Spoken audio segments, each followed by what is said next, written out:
Hello everyone, welcome to my YouTube channel. Today we're going to be talking about the best novels for beginners who are looking to get into classic literature. Before we get into the video, I want to say that I've stopped trying to do the heavy voice and the caricature thing because it was a bit of a pain in the ass and I think it wasn't really giving dividends. It was having little to no to even negative effect, I think. So I'm just going to keep it more chill, more relaxed, more me. Now getting into the video itself, I did mention that this was for beginners, but it doesn't matter if you're new to reading, if you're new to reading classics, if you already have a foot in that door, have both feet in that door. I think everyone can have some kind of benefit from this list because I'm not going to talk about these books like, this is the setup for this book and it does this well. No. Yes, I mean, there'll be that as well, but I'm going to talk about some specific aspects of classic literature that these books can help you wrangle with. So basically it's going to be a skill sharpening method so that you'll be able to tackle any classic book no matter how difficult its reputation. First up is going to be The Invisible Man by Ralph Ellison. Okay, just Invisible Man by Ralph Ellison. Make sure not to order the one by H.G. Wells like my friend did, because that book is about an actually invisible man, while this book is about an African-American man in America as he wrangles with the difficulties not just of growing up and finding his place in the world, but finding his place in a world that is full of racism, full of segregation, because slavery had ended by this time. But Jim Crow laws were still in effect, and all the black people during this time had found their own ways to deal with the situation, the hardship, and the protagonist in this novel, who is unnamed, does so as well. Because they are basically invisible to the white people. Their true nature is invisible to white people. How will the unnamed protagonist of the book deal with all these issues? Read and find out. But what this book can offer new readers is a lesson in symbolism. Now, symbolism is a literary technique like irony and satire that really separates great literature from more popular fiction. Because it makes the work more vague. Meanings are meant to be pondered upon. Not everything is told to you directly. Except in The Invisible Man, it is. Well, it's as on the nose as it can get without starting to smell a bit fishy or stinky.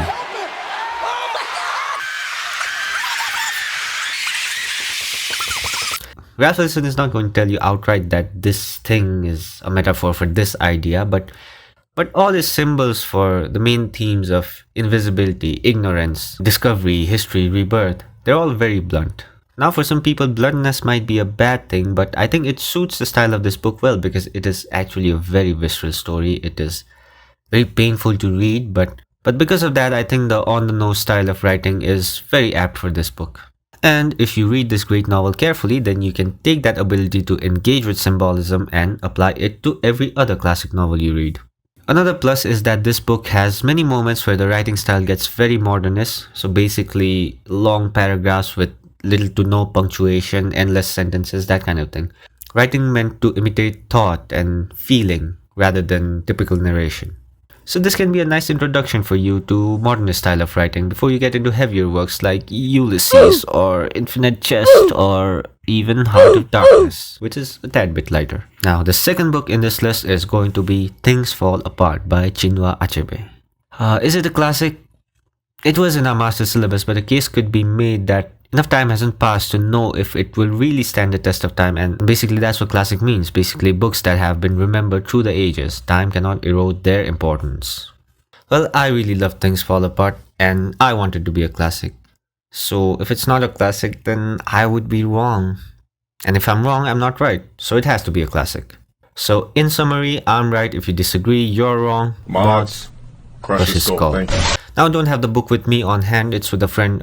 You wouldn't know him. He goes to another school. But the story of Things Fall Apart follows an African man in Africa this time and his tribe as they deal with all the struggles in their community, which are exacerbated with the arrival and influence of white imperialists.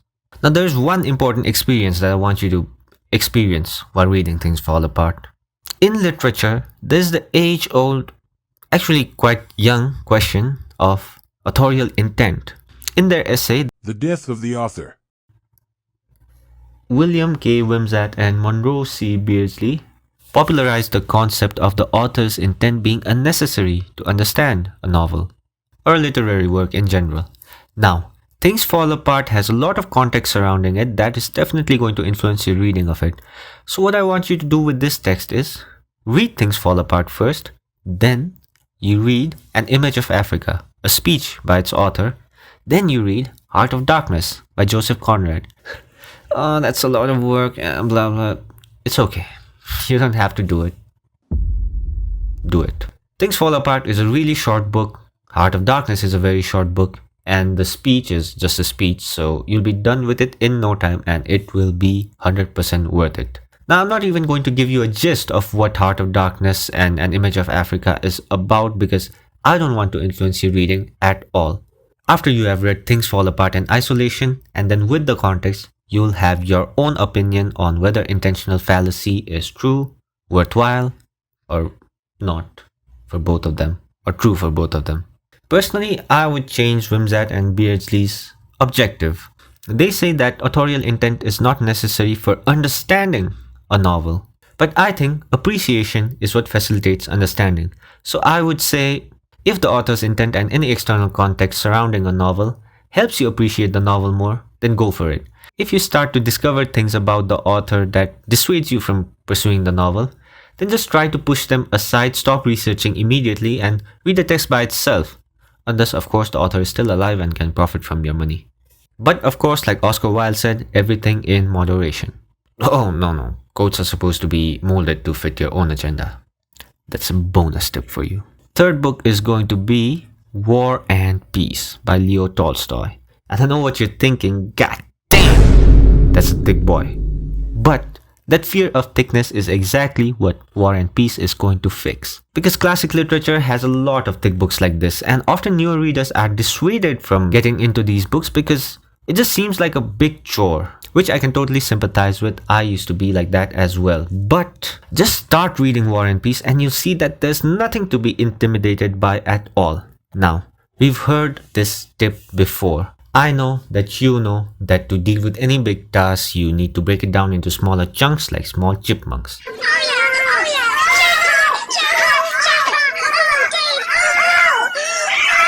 Procrastination is bad, go slow and steady and you'll finish any task, not overly fast. But trying to put all of that into action is a different thing entirely. And that is where War and Peace does the heavy lifting for you.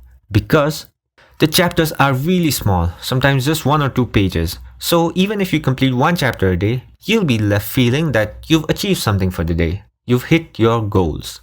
There's also a life goes on type of pacing to the book. Characters get into trouble, but it doesn't last very long. Like life. You're happy, life throws shit at you. You're sad, you move on. Life throws toilet paper at you. You're happy, life throws shit at you. That's basically how all the events in this story transpire. So if you skip reading this book for a few days, only by necessity I hope, then it won't really take you a lot of time to get back into the swing of things.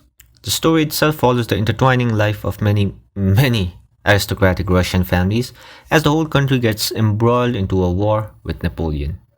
But no matter what kind of peril the whole country is in, or even the whole of Europe is in, there are always personal problems that feel just as threatening, if not more so.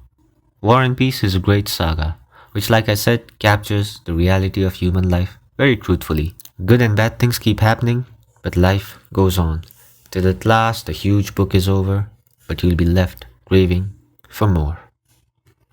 Fourth book. Something simple this time. Or is it? It is Alice in Wonderland, of which I also don't have a copy because for the first time I listened to a free audiobook on YouTube, and for my rereading I read it on Project Gutenberg. You can do that as well. It's a very short book, so it shouldn't be a problem. But Alice in Wonderland. It's a wonder, man, that it wasn't in my school library because it is incredible. Now, I think we all know the premise of Alice in Wonderland. Alice, a little girl, falls down a rabbit hole and gets transported into the world of Wonderland, with talking rabbits, vanishing cats, mad hatters, and much more. It's a children's book, but even as an adult, perhaps especially as an adult, it's really going to tingle your crinkled stinker like Kid Named Finger to Walter White's Slinker. I'm having sex with you right now, Walter. What I want you to be on the lookout for while reading this masterpiece is the author's message. Not what he's trying to say with the book like we generally tend to put it, but what he's trying to teach. Now, Alice in Wonderland is known to have ended the reign of didacticism in children's literature because all the books before this were about teaching morals and good behavior, but Alice in Wonderland made it about fun and entertainment. But I do find that there are lessons of a different kind in this book, not about morals and good behavior, but about rhetoric. The book really tells us how people speak in real life and often say half of what they mean and mean even less than half of what they say. And it goes into even deeper territory than general speech, really dealing with themes like logic and epistemology, revealing language for the awkward construct that it really is. But what I really find interesting is that the way in which everyone justifies their silliness and awkwardness is very true to life. Alice is a child, and everyone around her constantly uses their age and authority to excuse their many contradictions and sillinesses, which feels very true to life. Although sometimes it does go into the completely ridiculous. And even that is done in a good way. But all of these are just good comments about the book. How can it help you engage with classic literature in general? Now I'm going to get a bit serious. A complaint I've heard from many non-English people, like myself, is that unlike myself, they were not able to connect with all the stories that they read in school and college. Because a lot of these English stories, they did not talk about an experience that was familiar to them. These stories were about foreign cultures, and that is a bit alienating. But I think Alice in Wonderland shows the true strength of great literature, its universality. Now, Wonderland is a place full of talking animals and a lot of ridiculousness. But in it, you see people you've met before. You see mannerisms you've come across before. You see yourself in Alice when you were a child and the whole world was new and becoming full of meanings rather than already having meanings because of all your past experiences and preconceived notions as an adult. If reading stories about foreign cultures alienates you, then there's nothing I can really do about it. It's just our personal preference, it's how we're built. But I can encourage you to look beyond the physical experience of space, time, and even reality, and look for something inward and seek that connection to something universal while reading classics. What great authors and many intelligent people have called the human condition. It is called the human condition. The joke is that I'm intelligent. Oh, I really thought I was going to make a book channel about brain rot jokes, but here I'm getting super serious and trying to justify it at the end with a silly joke. But let's move on to the final book. And I actually saved the most cliched one for last because this is going to be Pride and Prejudice by Jane Austen. Can you see it? Pride and Prejudice by Jane Austen. I would recommend you to read the other classics first because Pride and Prejudice is a bit old, and unlike Alice in Wonderland, it's not written for children, so I can understand if the writing is a bit jarring to you if you're not used to reading older books. Besides that, however, everything good that has been said about Pride and Prejudice is true.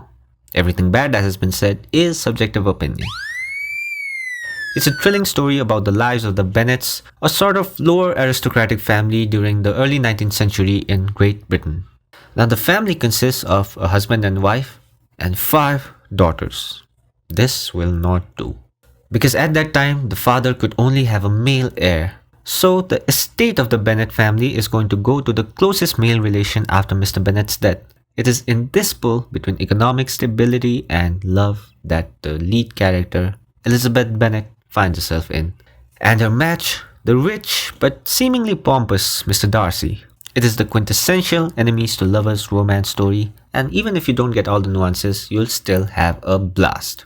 And if you have a blast, you'll begin to appreciate the writing, and then it'll be easier for you to tackle other books with an old style of writing, even though they might not be as beautifully written as Austen's prose. The other thing you can learn, again said by many before me, is about irony. Now, I said that you can still enjoy the book if you don't get all the nuances, but I take it back. Like Philip Sidney said, you aren't really a liar if you never said that you were speaking the truth at all. So do try to focus on the nuances. You don't have to get everything, but once you get the hang of Jane Austen's writing, it's really not difficult to notice the irony. Because Jane Austen doesn't try to be witty, she is witty. I wish the citizens would speak out and let the city council know that, their officers need help. And leaves many things to be read between the lines. If you find something deep or funny, try to notice why you find it so. Because with Jane Austen, the deep is oftentimes funny, and the funny many times deep. It is all about what is being said, and what is being said really means. Literary techniques like metaphor and irony, like I said before, are difficult to appreciate, but once you do, it'll take your appreciation of classic literature to a whole different level. And that is all for the books that I have for you today. I hope that I was able to set some guiding lines for you to follow as you make your way through classic literature, because it might seem cumbersome, but trust me, having an aim while reading a book doesn't really detract from its entertainment factor, because I'm not telling you to take a pen and a pad and go ham on that book. But just keep in mind some of the things that you should be on the lookout for. Now with that being said, thank you for watching the video. I say goodbye. If you enjoyed the video, then please like, share, and subscribe.